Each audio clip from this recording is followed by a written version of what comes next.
प्रत्युंजय जी, मैं प्लीज आपसे चाहूंगी कि प्लीज इसको थोड़ा सा आप एक्सप्लेन कीजिए कि क्या जी। चंद्रयान 3 का ये जो लैंडिंग हो रही है, आपने बताया कि चंद्र हमारी एकता और आपसी सौहार्द की मजबूत नींव रखी थी।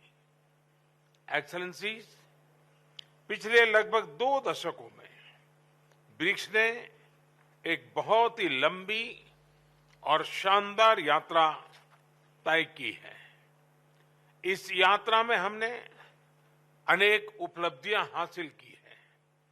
हमारा new development bank global south के देशों के विकास में महत्वपूर्ण भूमिका निभा रहा है।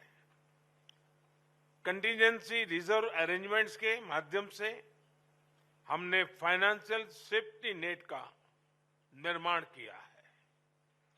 BRICS satellite constellation, vaccine R&D centre, pharma उत्पादों को पारंपरिक मान्यता जैसी पहलों से हम ब्रिक्स देशों के आम नागरिकों के जीवन में सकारात्मक बदलाव ला रहे हैं।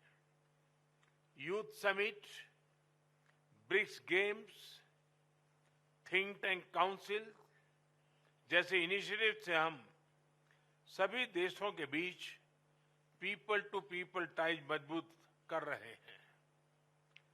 ब्रिक्स एजेंडा को नई दिशा देने के लिए भारत ने रेलवे रिसर्च नेटवर्क, MSMEs के बीच करीबी सहयोग, online BRICS database, startup forum जैसे कुछ सुझाव रखे थे। मुझे खुशी है कि इन विषयों पर उल्लेखनीय प्रगति हुई है। एक्सेलेंसीज, हमारे करीबी सहयोग को और व्यापक बनाने के लिए मैं कुछ सुझाव आपके सामने रखना चाहूंगा। पहला है स्पेस के क्षेत्र में सहयोग। हम ब्रिक्स सैटेलाइट कॉन्स्टिलेशन पर पहले से काम कर रहे हैं। एक कदम आगे बढ़ाते हुए हम ब्रिक्स स्पेस एक्सप्लोरेशन कंसोरियम बनाने पर विचार कर सकते हैं। इसके अंतर्गत हम स्पेस रिसर्च, वेदर मॉनिटरिंग जैसे क्षेत्रों में ग्लोबल गुड के लिए काम कर सकते हैं। मेरा दूसरा सुझाव है शिक्षा, स्किल डेवलपमेंट और टेक्नोलॉजी में सहयोग। ब्रिक्स को एक फ्यूचर रेडी ऑर्गेनाइजेशन बनाने के लिए हमें अपनी सोसाइटीज को फ्यूचर रेडी बनाना होगा। इसमें टेक्नोलॉजी की अहम भूमिका रहेगी। भारत में हमने दूर सुदूर तथा ग्रामीण क्षेत्रों के बच्चों और उनके तक शिक्षा पहुंचाने के लिए दीक्षा यानी digital infrastructure for knowledge sharing platform बनाया है।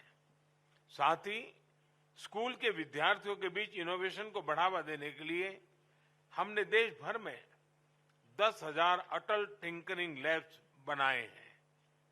भाषा संबंधी बाधाओं को हटाने के लिए भारत में AI based language platform Bhashini का इस्तेमाल किया जा रहा है। वैक्सीनेशन के लिए कोविन प्लेटफॉर्म बनाया गया है। डिजिटल पब्लिक इंफ्रास्ट्रक्चर यानी इंडिया स्टैक के माध्यम से पब्लिक सर्विस डिलीवरी को रिवॉल्यूशनराइज किया जा रहा है। विविधता भारत की एक बहुत बड़ी ताकत है। भारत में किसी समस्या का हल इस विविधता की कसौटी से निकलकर आता है। इसलिए ये सॉल्यूशंस विश्व के किसी भी कोने में आसानी से लागू हो सकते हैं। इस संदर्भ में भारत में विकसित इन सभी प्लेटफॉर्म्स को ब्रिक्स पार्टनर्स के साथ साझा करने में हमें खुशी होगी। मेरा दूसरा सुझाव है कि एक दूसरे की ताकतों की पहचान करने के लिए हम मिलकर स्किल मैपिंग पर कर सकते हैं। इसके माध्यम से हम विकास यात्रा में एक दूसरे के पूरक बन सकते हैं। मेरा चौथा सुझाव है बिग कैट्स के संबंध में। ब्रिक्स के 5 देशों में बड़ी संख्या में विभिन्न प्रजातियों के बिग कैट्स पाए जाते हैं। इंटरनेशनल बिग कैट अलायंस के अंतर्गत हम इनके संरक्षण के लिए साझा प्रयास कर सकते हैं। मेरा 5वां सुझाव है ट्रेडिशनल मेडिसिन को लेकर। हम सभी देशों में ट्रेडिशनल मेडिसिन का इकोसिस्टम है। क्या हम मिलकर ट्रेडिशनल मेडिसिन की रिपोजिटरी बना सकते हैं? एक्सेलेंसी, दक्षिण अफ्रीका की अध्यक्षता में ग्लोबल साउथ के देशों को ब्रिक्स में एक महत्व विशेष दिया गया है। हम इसका हृदय से स्वागत करते हैं। यह वर्तमान समय की मात्र अपेक्षा ही नहीं बल्कि जरूरत भी है। भारत ने अपनी G20 अध्यक्षता में इस विषय को सर्वोच्च प्राथमिकता दी है। One earth, one family, one future, इस मूल मंत्र पर हम सभी देशों के साथ मिलकर आगे बढ़ने का प्रयास कर रहे हैं।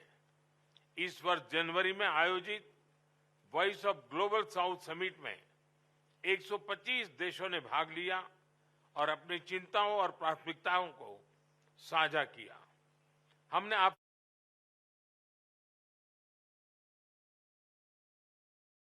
रखा है। मुझे विश्वास है कि सभी ब्रिक्स पार्टनर्स G20 में भी साथ है और सभी हमारे प्रस्ताव का समर्थन करेंगे।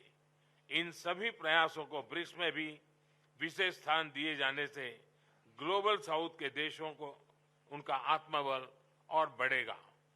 एक्सेलेंसी, भारत ब्रिक्स की सदस्यता में विस्तार का पूरा समर्थन करता है और इसमें कॉन्सेंसस के साथ आगे बढ़ने का स्वागत करता है।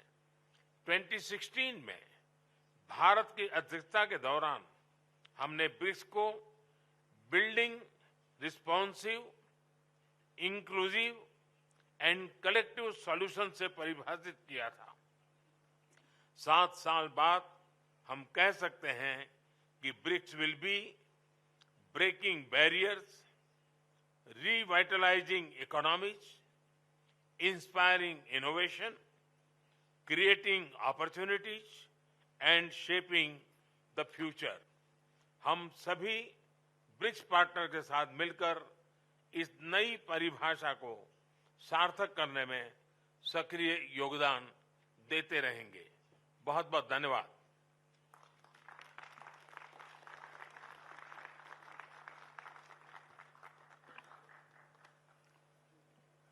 Thank you very much, Prime Minister Modi, for your very insightful remarks.